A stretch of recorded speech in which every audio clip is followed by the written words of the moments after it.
Depois Moisés fez partir a Israel do Mar Vermelho e saíram para o deserto de Sur.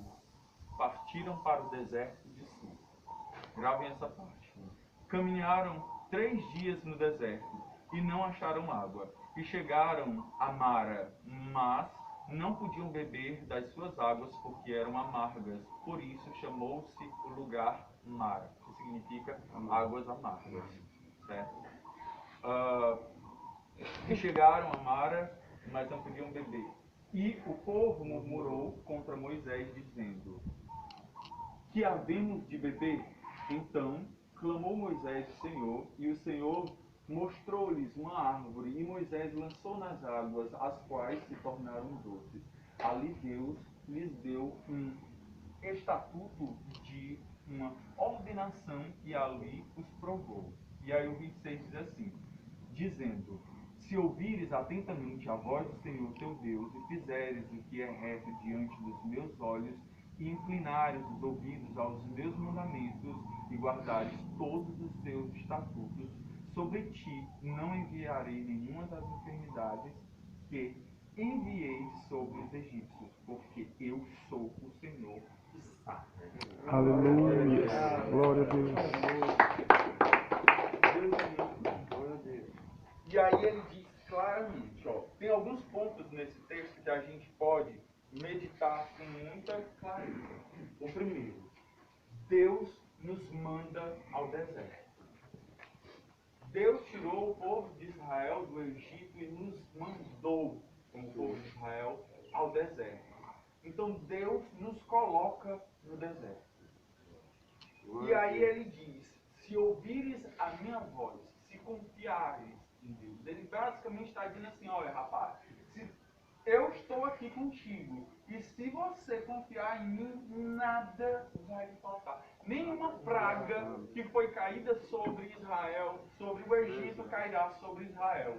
Nenhum mal que foi sobre aquela terra será para vocês. Deus foi muito claro. Eu vou prová-los, porque vocês estarão no deserto. E vocês sabem o que é o deserto. O deserto é o lugar... O deserto é um lugar de tormenta. Ministração da palavra. De animais peçonhentos. Para a casa de recuperação, refúgio dos profetas. Refúgio dos profetas. Conjunto Panorama. É tão interessante porque Deus, ele na sua sabedoria, ele se mostrou Marque a sua visita. visivelmente presente. Deus se fazia humanamente Faça parte dessa obra. visível. Ao olhos nus, eles podiam ver Deus através da coluna de fogo e da nuvem de glória, que protegia eles do calor do deserto de dia e que guiava eles durante a noite. Ou seja, eles tinham uma prova convicta e sobrenatural de que Deus estava poderá lá com ser eles. você. Mas no capítulo 16, eles murmuram de novo. Por causa de comida. Ah, temos água, mas não temos comida. A gente é desses, né? A gente gosta de reclamar de tudo. Tá? Deus sofre de tudo e Deus diz claramente: eu estarei contigo e nada te faltará. Mas aí a gente é fraco.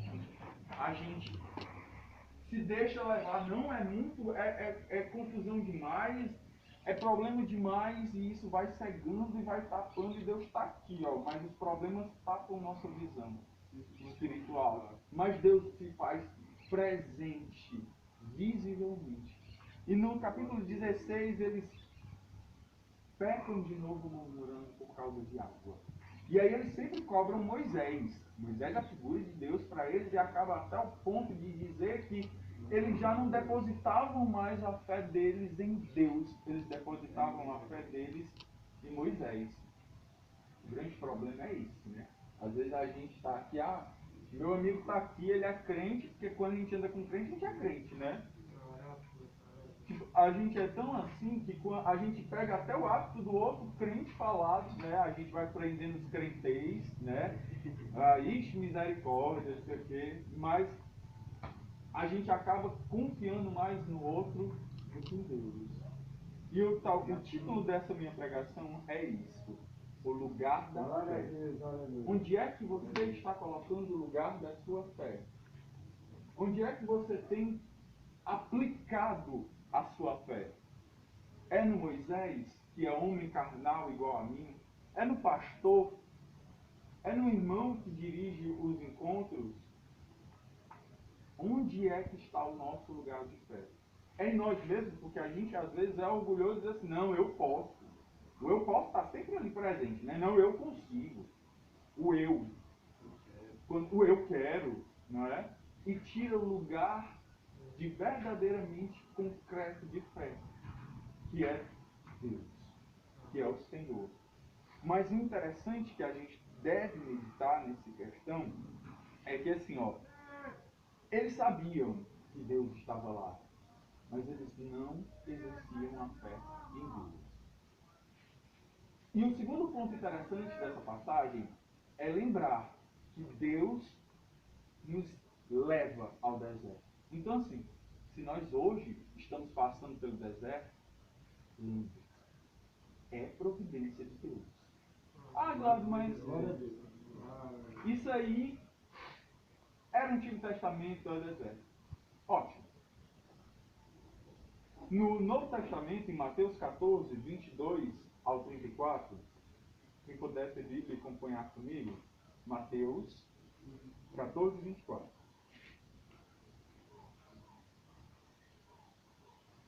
Me gostaria de ler?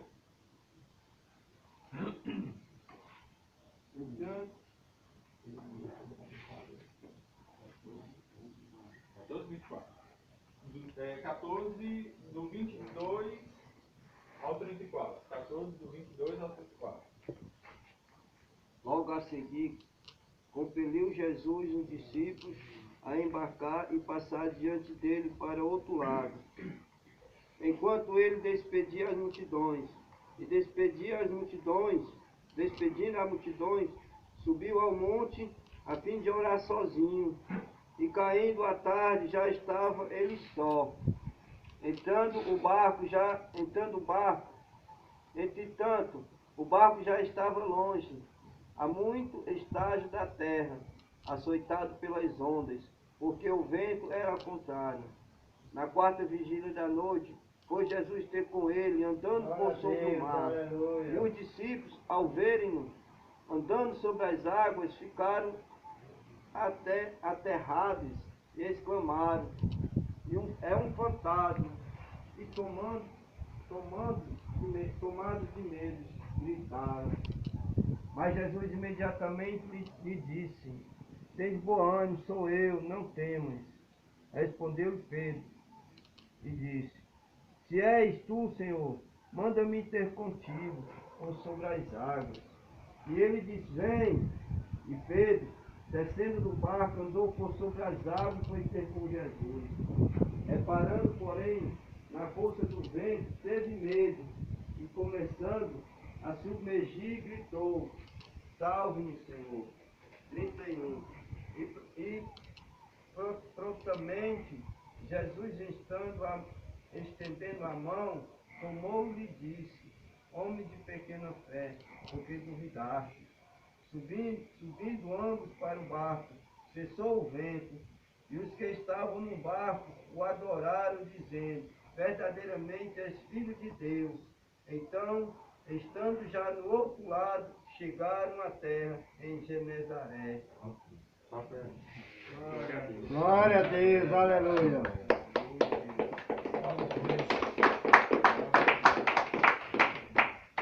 Nesse texto, a gente vê claramente alguns pontos interessantes.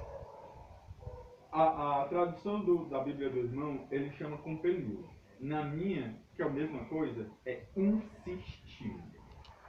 Certo? Jesus insistiu com os discípulos para que eles entrassem no barco.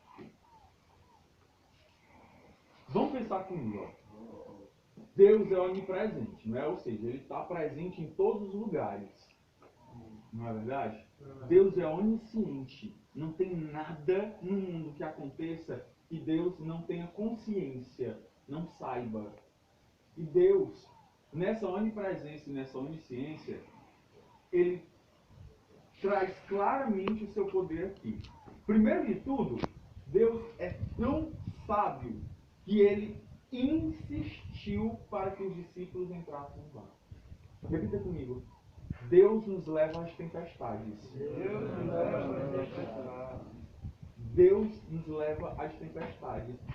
Deus sabia que ia ter, já que ele sabe tudo, ele sabia que os ventos iam estar fortes no mar em tal horário. Então ele insistiu, entrem no barco. Por quê? Porque ele queria que naquele horário os discípulos estivessem dentro do mar, dentro do barco e na tempestade. Ou seja, Deus premeditou. Ele sabia exatamente o horário em que a tempestade iria acontecer e que ele disse, e por isso ele insistiu, entrem logo agora, porque daqui que o barco vá, em tal lugar vai ter a tempestade e eles tinham que estar lá na tempestade. Deus nos leva à tempestade. Assim como ele, a figura de Deus, levou o povo de Israel para o deserto, ele nos leva à tempestade. E mais uma vez o Senhor está provando. É interessante também porque assim, ele insistiu e ele não foi. É um outro fator. Ele fez o quê? Ele subiu ao monte e foi orar. Ele deu tempo para que o barco estivesse em tal lugar. E Deus é tão sábio que a tal ponto que quando ele fosse andando sobre as águas, porque ele diz que era madrugada, nas madrugas a gente já não enxerga mais nada, né? Tudo escuro, na tempestade, quem é que enxerga? Mas o Senhor é tão sábio que ele deu o limite exato para que eles pudessem enxergar o próprio Cristo andando sobre as águas. Olha a sabedoria de Deus. Vocês compreendem como Deus foi perfeito? Ele premeditou o horário deles saírem, aonde eles estavam, ele sabia que ali ia ter a tempestade e sabia que ele tinha que estar em tal lugar para que ele ainda pudesse ser visto.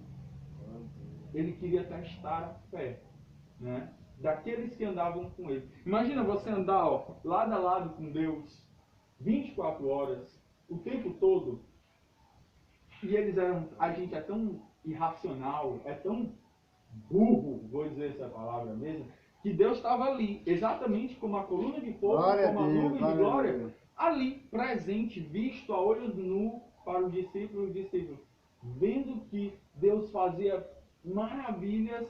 É um fantasma. Não, é um fantasma, um doido. Fantasma.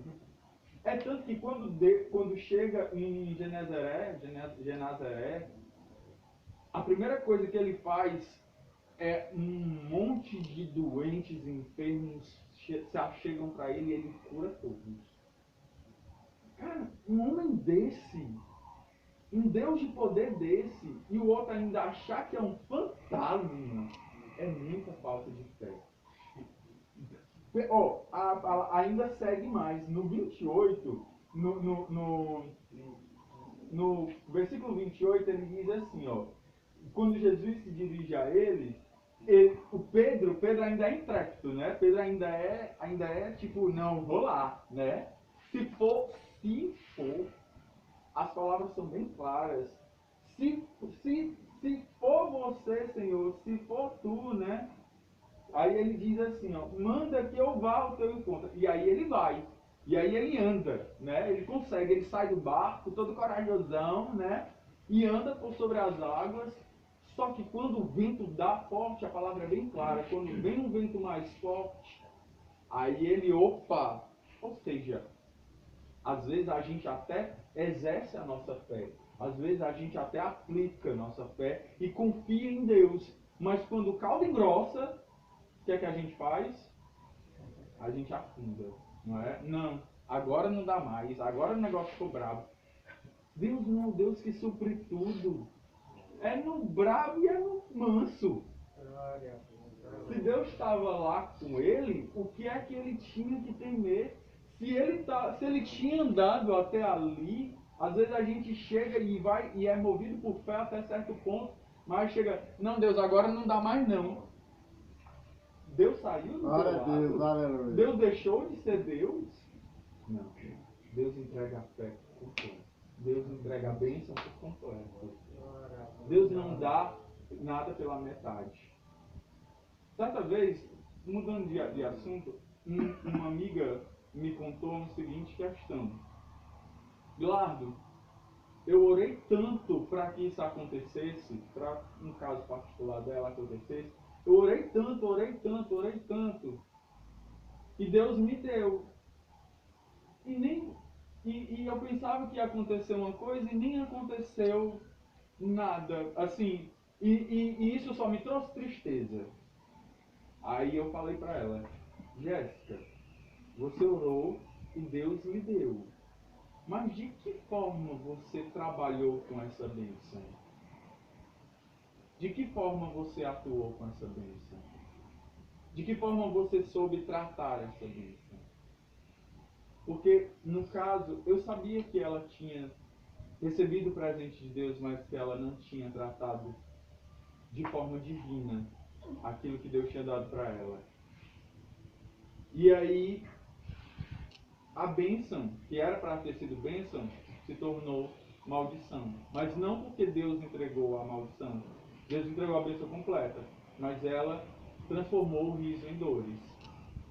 E aí, Deus vê, né? Não, eita, vixe, eita, meu Deus, é cearense mesmo, meu. Vixe, o cara tá afundando, eu vou lá, né? Aí, pega Pedro, né? Que já estava morrendo afogado, sozinho lá. E aí ele volta e bota o Pedro no barco, né? Se fosse um Deus paulista, era, mano do céu, tu tá caindo. Mas meu Deus é cearense, né? Vixe! E aí Deus vai lá e resgata Pedro. E mostra. É basicamente uma comparação. Quando você anda comigo, você anda por sobre a glória a Deus. Aleluia. E aí, seu colega do lado, quando você anda com Deus, Glória a você anda Deus, sobre a aleluia. Amém. Glória a Deus. As águas não te submergem, Glória a Deus, o aleluia. vento cessa. E se tem, às vezes, se tem vento e tempestade, ele está lá. Aplica a tua fé no lugar correto, em Cristo. Aí você pode dizer assim, ó, Aguilardo, mas aí é muito bonito, né? Deus só aplica a fé, Deus só age na bênção da gente quando Ele tem que tratar a gente, quando a gente tem que estar no sofrimento, tem que estar no deserto, tem que estar na tempestade. Não. Deus habita em todos os lugares. Muitas das vezes, Deus nos proporciona lugares de bênção, mas o nosso lugar de fé, quando não está em Deus, ele se torna lugar de quê? De maldição. A palavra de Deus fala que existia um lugar no Oriente Médio chamado Gileade. Era um lugar montanhoso e bem pedregoso, mas que nessa cidade, que era habitada pelo povo de Deus, havia uma vegetação rica, uma vegetação preciosa, e que dela era produzido um bálsamo com poderes de cura, com poderes de renovo, com poderes que servia para tudo. Era um bálsamo que servia para aromatizar, era um bálsamo que servia como cura de feridas internas e externas, era um bálsamo que era utilizado para adoração de Deus. O bálsamo de Gileade foi dado por Deus para o povo de Deus. Ou seja, Deus preparou um lugar de bênção e colocou um lugar de bênção. Mas a palavra de Deus é muito clara e diz que o povo de Deus não sabia usufruir daquela bênção. O povo de Deus não fazia conta, não se apropriava. A bênção estava lá, Deus tinha dado, tinha te colocado no lugar de bênção, tinha te posicionado no lugar certo. Você vivia num lugar de paz, mas você não sabia usufruir daquilo. E o que é que aconteceu? As pestes e as maldições começaram a cair sobre o povo de Israel. E aí, ao ponto de que quando você não coloca a fé em Deus, vem o outro de fora e toma. E foi isso que aconteceu. Os egípcios começaram a usar o bálsamo de Gileade. Os egípcios se apropriaram, porque o bálsamo acabou sendo desperdiçado pelo povo de Deus e utilizado pelos egípcios até pela própria adoração de outros deuses. Quando uma coisa é consagrada para Deus, você é consagrado Glória a para Deus, Deus. aleluia. Você é vaso, você é bênção, você é corpo de Deus. Mas quando você, como corpo de Deus, deixa de agir em função da sua existência, que era para ser a função de Deus, e passa a agir para outra coisa, seu corpo deixa de ser usado por Deus e passa a ser usado pelo inimigo. E foi bem isso que aconteceu. Glória a Deus. Quem puder abrir comigo em Jeremias 8:22.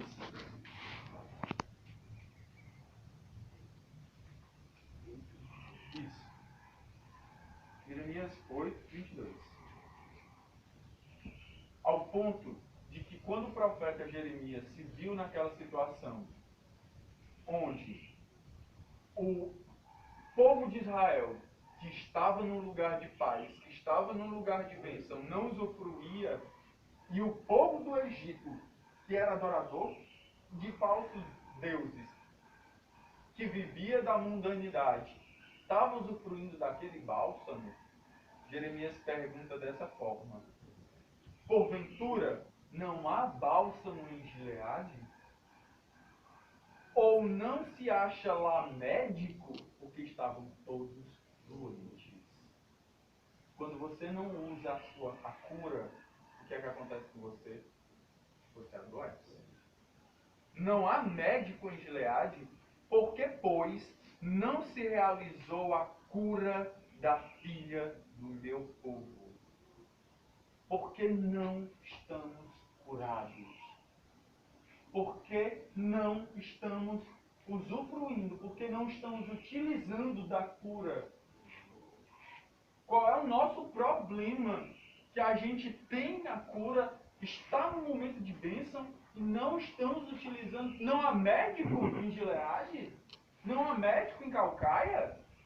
Não há médico, o Deus dos deuses, o Rei dos reis, o médico dos médicos está Aleluia. aqui para nos livrar. Está aqui para nos livrar. Ele está aqui para nos libertar. O próprio médico dos médicos é o bálsamo de Gileade. O Senhor é o bálsamo de Gileade. Entendam, amados. Glória a Deus. O bálsamo é a aleluia. alma da planta. O bálsamo é a essência da planta. Mas há um processo para a extração da planta, do bálsamo. Há um processo para se extrair o óleo. Esse óleo, para ser extraído da planta, a planta precisa ser quebrada. A planta precisa ser esmagada. Ela precisa ser espremida. Talvez você hoje esteja justamente nesse momento de ser esmagado. Talvez você hoje esteja nesse momento de deserto, nesse momento de tempestade. Mas talvez você esteja sendo a planta que está sendo esmagada para que o óleo de Gileade venha agir sobre a sua vida. E o óleo de Gileade é o próprio Cristo. Jesus é o óleo de Gileade. Esse é o processo. Você é um vaso. O vaso, ele tem que ser quebrado, ele tem que ser esmagado, ele tem que ser tirado do cascalho. Glória a Deus, Cada aleluia. pedrinha ali, quando o vaso vai na fornalha, se tiver um grão, ele estoura. Se Glória tiver a Deus, uma aleluia. faísca, uma bolha, ele estoura. A partir do momento em que você está sendo quebrado, em que você está sendo esmagado, em que o óleo está sendo purificado, Deus age na sua vida. É verdade. E o óleo é um óleo de libertação. O Senhor fala, Ele é a própria libertação, porque em João 8, 32 a 36, ele diz lá: eu sou o caminho, a verdade e a vida. Glória a Deus, aleluia. Quem conhece a verdade vos libertará. Conhecereis, em João 8, 32, 16 diz isso: conhecereis a verdade e a verdade vos libertará. Então o óleo é libertação. O óleo é renovo. a gente estava jogado à própria sorte, à sorte do mundo, mas o Senhor diz, eu vim para que tenham vida e vida em abundância. Aleluia, Deus. O óleo é renovo, ele traz o renovo, o óleo traz a alegria. A partir do momento em que você entende que Cristo é o bálsamo e que Ele é a alegria, quem crê em mim, rios de água viva correrão. Glória a Deus, aleluia. Então, amados, nós temos o óleo de Gileade. Nós temos o bálsamo de Gileade. Eu estava em casa e estava me perguntando, Senhor, será que é essa palavra? Será que é isso mesmo que o Senhor direcionou para eles? Eu não sei. Eu peguei minha mãe, você está aí, vê que se eu estou falando coisa com coisa, se eu não estou falando besteira. E aí eu botei um hino para tocar, e aí o hino falava exatamente isso. Eu te levo ao deserto para provar que eu sou amor. Aleluia. Eu te levo à tempestade para provar que lá eu estou. Eu, Senhor Deus. E eu não tinha escutado esse hino fazia muito tempo. E eu, Deus do céu, tu és um Deus de confirmação. Aleluia. Glória a Deus. E quem tem ouvidos para ouvir, ouça. Porque o Espírito está falando. Então, se você acredita nisso, porque eu acredito que o lugar da fé é esse, o lugar da fé é no bálsamo, o lugar da fé é em Cristo, exerça essa fé. A fé é um trabalhar, a fé é um exercício. Seu corpo fica flácido se você não exercitar. A fé, ela adormece se não for exercitada. Exercite a sua fé. Está sendo esmagado, está sendo quebrado, ótimo. Deus está me provando. Ele está me tratando. Está sendo esmagado, ótimo. A planta para ser esmagada, a planta para tirar o bálsamo, ela é esmagada. Cristo, para se fazer presente e pegar Pedro, ele teve que ter a tempestade para ele provar que andava, que você anda por sobre as águas. Como eu saberia que Cristo me proveria de alimento, de água, de comida, de roupa? As roupas não se estragavam. 40 anos no deserto e a roupa não se estragava. O Senhor te supre. Te supre no pouco, te supre no muito. Refina, busca, trabalha, vai em prol. Eu acredito, sinceramente, que todos somos vitoriosos. Porque quando eu ajo em prol do meu irmão, quando eu ajo em prol a centelha de Deus, o fogo de Deus que está dentro de mim, é reavivado. Glória a Deus, Deus aleluia. tem falado. E Deus está aqui conosco. Aleluia. Deus tem feito a bênção na vida de cada um de vocês. Glória a Deus, aleluia. E eu agradeço a oportunidade de ter podido estar aqui. Agradeço de ter conhecido o lugar, né, que é um lugar muito bonito, o trabalho de vocês, né, um pouco do trabalho de vocês. Agradeço por vocês poderem me escutar um pouco. Obrigado, de verdade.